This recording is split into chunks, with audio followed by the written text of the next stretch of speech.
اعوذ باللہ من الشیطان الرجیم، بسم اللہ الرحمن الرحیم۔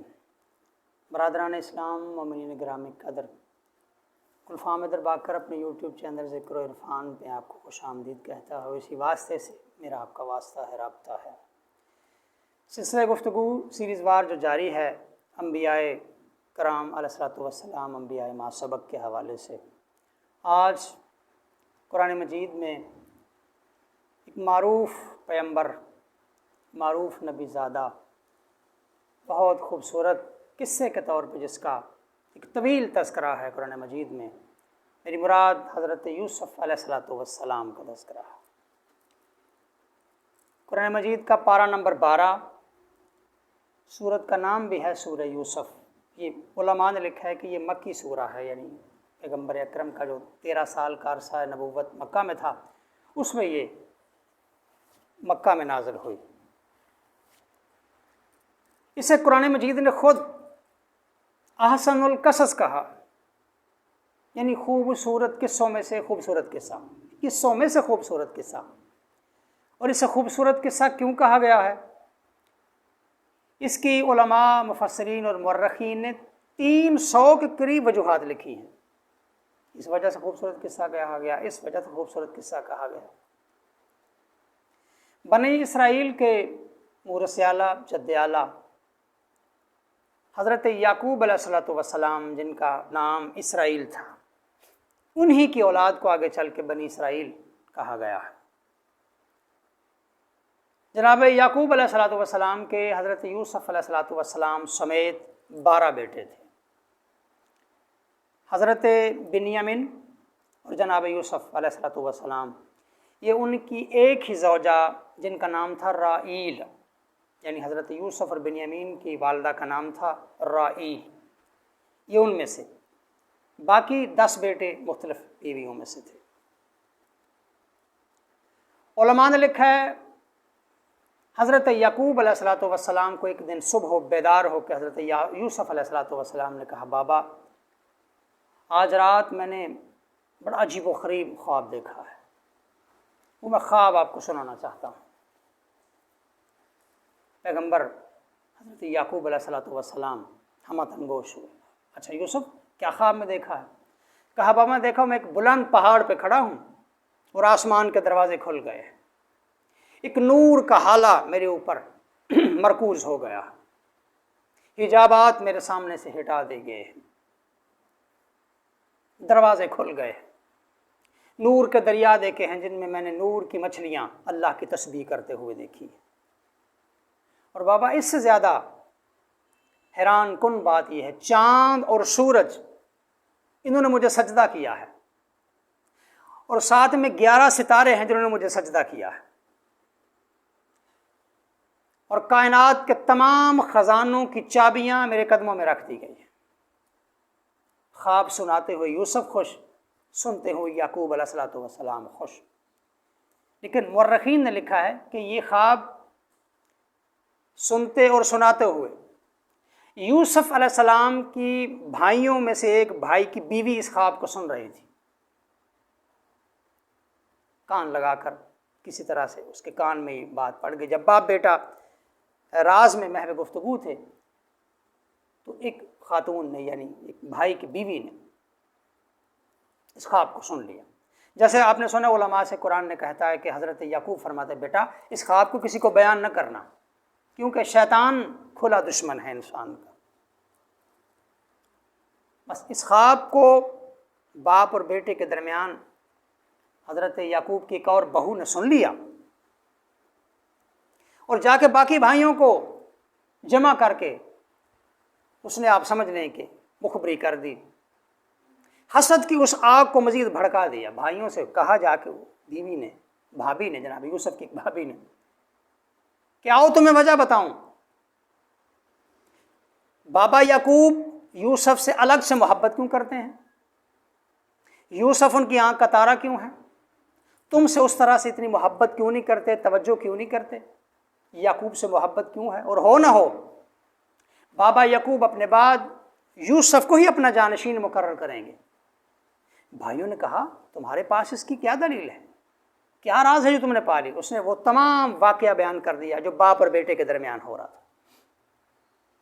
بس اس خواب کا سننا تھا کہ حسد کی آگ بھائیوں کے درمیان جو پہلے جل رہی تھی وہ اور الاؤ کی صورت میں جلنا شروع ہو گئی، اور آپس میں یہ ترکیب بنانے لگے، کوئی ایسا راستہ ہو، کوئی ایسا واقعہ ہو، کوئی ایسا ہیلا بہانہ کریں کہ یوسف کو راستے سے ہٹایا جائے، بابا کی توجہ ہماری طرف ہو۔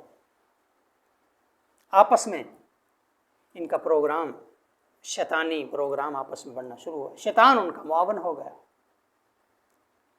آخر کار طے یہ پایا کہ شکار کے بہانے یوسف کو بابا سے لے جاتے ہیں، کوئی ہیلا بہانہ کر کے۔ جب شکار پہ لے جائیں گے تو اپنی من مرضی کریں گے، یوسف کو راستے سے ہٹا دیں گے، قتل کر دیں گے یا غائب کر دیں گے۔ ادھر یہ پروگرام بنایا انہوں نے، ادھر اللہ نے رویا صالحہ کے طور پہ، جیسے اللہ اپنے پیغمبروں کو مختلف طریقوں سے آنے والے حالات سے آگاہ کرتا ہے، وہی الہام اور رویا صادقہ یعنی سچے خواب۔ یعقوب علیہ السلام نے بھی خواب دیکھا کہ 10 بھیڑیے ہیں جو یوسف پہ حملہ آور ہیں، ان میں سے ایک ہے جو یوسف کی حمایت کرتا ہے، بچاؤ کرتا ہے، باقی 10 بھیڑیے یوسف کو حملہ آور ہیں، کاٹ کھانے کو دوڑ رہے ہیں۔ اسی اثنا میں زمین پھٹ جاتی ہے اور یوسف زمین میں سما جاتے ہیں۔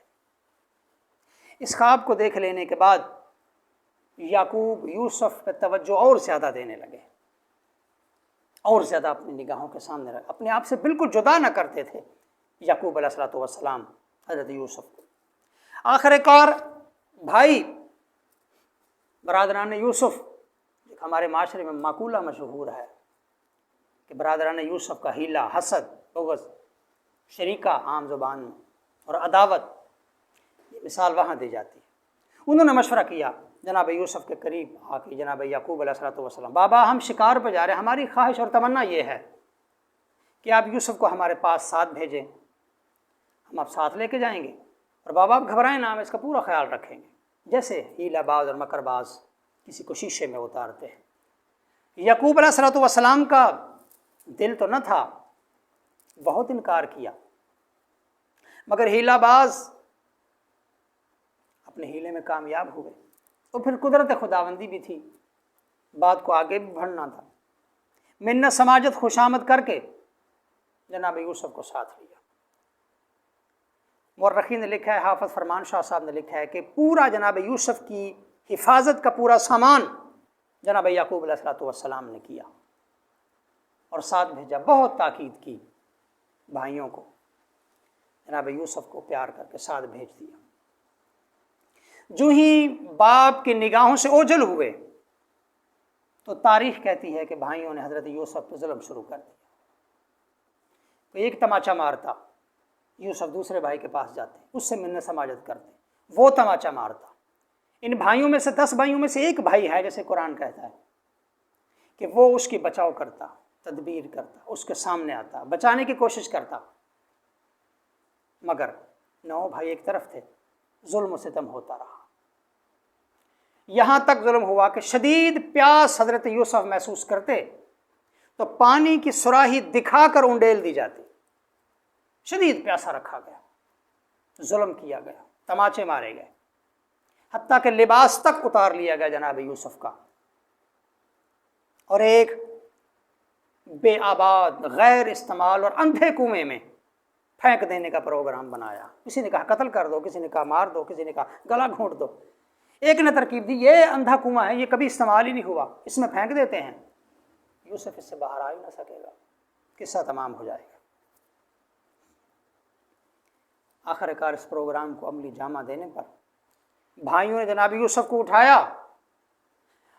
اور اس کنویں میں پھینک دیا، جسے پھر بعد میں چاہے یوسف کہا گیا، یوسف کا کنواں کہا گیا، پھینک دیا گیا۔ منبر کوفہ پہ بیٹھے بیٹھے تذکرہ یوسف ہوا تو امیر کائنات وارث نہج البلاغہ فرماتے ہیں یوسف کے بھائیوں نے جب ظلم کر کے اسے کنویں میں پھینکا تو یوسف کی خوش نصیبی یہ تھی، گرتے ہوئے اس کے منہ سے میرا نام نکل گیا، اور مجھلی کی کرم نوازی یہ تھی، میں نے کنویں کی گہرائی سے اٹھایا، مصر کے تخت کی بلندی پہ بٹھا دیا۔ جناب یوسف علیہ الصلوۃ والسلام کنویں میں پھینکا، واپس گھر آ گئے، آ کے وہی ہیلا بہانہ جو آپ نے اکثر سنا ہے، جناب یوسف کا جو کرتا اتار لیا گیا تھا اسے کسی جانور کا خون لگا گئے، واویلا کرتے ہوئے جیسے مکر باز اور ہیلا باز کرتے ہیں، جھوٹے اور دغا باز کرتے ہیں، بھائیوں نے جناب یعقوب کے سامنے آ کے کھڑے ہو کر رونا شروع کر دیا۔ وہی گھڑی بنی بنائی جو کہانی پہلے بنا چکے تھے۔ بابا بڑی کوشش کی، سامان کے پاس بٹھایا، شکار پہ بھی نہیں ساتھ لے کے گئے، لیکن جب واپس آئے سامان کی نگرانی پر یوسف کو بٹھا گئے تھے، ایک بھیڑیا آ کے یوسف کو کھا گیا۔ تو جناب یوسف نے پیغمبرانہ جواب دیا، کہا دو باتیں ہیں، پہلی بات تو یہ ہے یہ خون میرے یوسف کا نہیں، اور دوسری بات یہ ہے مجھے یہ بتاؤ وہ کیسا بھیڑیا تھا جو یوسف کو کھا گیا؟ کرتا سلامت ہے، کرتا نہیں پھٹا، یہ کیسا بھیڑیا تھا؟ کرتے کے ساتھ جناب یوسف کا تعلق ایک یہاں ہے، ایک آگے چل کے جب آپ آئے گی تو آپ کو عرض کریں گے، بلکہ تین مواقع پہ جناب یوسف کا ایک یہاں کرتا، ایک وہ کرتا جو جناب یوسف نے اپنے بابا جناب یعقوب کی بینائی کے لیے تیار کیا۔ اچھا، اکثر جناب یوسف کے فراق میں یعقوب گریا کرتے رہے، اتنا روتے کہ یہ آنکھوں کی بینائی جاتی رہے جناب یعقوب علیہ الصلوۃ والسلام، گریا وزاری مسلسل گریا، جناب یعقوب کا گریا مشہور ہو گیا تاریخ میں، بہت زیادہ یوسف کو یاد کرتے، میرا یوسف تو کہاں گم ہو گیا؟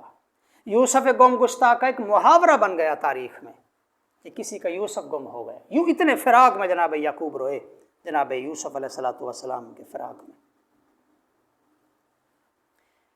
یہاں مجھے ایک جملہ اور کہنا ہے، یہاں میں تمثیل کے ساتھ مثال کے ساتھ جوڑ رہا ہوں جناب یوسف علیہ الصلوۃ والسلام کو آل محمد کی مصیبت اور فضیلت کے ساتھ۔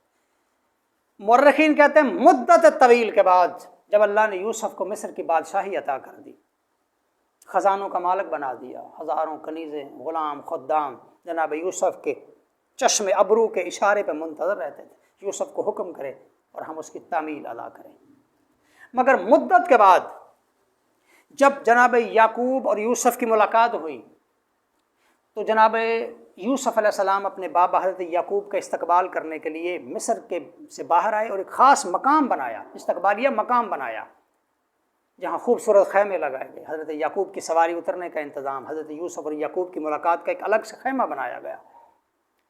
تو مورخین کہتے ہیں مدت کے بعد جب باپ اور بیٹی کی ملاقات ہوئی، سواریوں سے اترے، بغلگیر ہوئے، تو پیشانی چوم کر یوسف علیہ السلام کی جناب یعقوب نے کہا یوسف ساری باتیں بعد میں کریں گے، سب سے پہلے مجھے وہ جگہ دکھا جہاں تیرے بھائیوں نے تجھے ظلم کا تماچا مارا تھا۔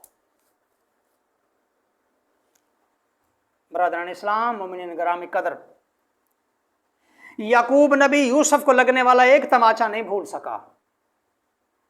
پھر ہائے حسین علیہ السلام کی سکینہ، حسین کے قتل کی چشمدید گواہ، 4 سال کی بطول، کربلا سے لے کر کوفہ، کوفہ سے لے کر شام تک، جہاں حسین کے قاتل کا جی چاہتا حسین کی 4 سال کی بیٹی کو بالوں سے پکڑ کر اتنا اجر رسالت دیا کہ بی بی کو کہنا پڑا بھائی سجاد شمر سے کہو میرے منہ پہ نہ مارے، میرا منہ اتنا زخمی ہے، میرا منہ اور تماچے برداشت کرنے کے قابل نہیں رہا۔ السلام علیکم یا علی مدد۔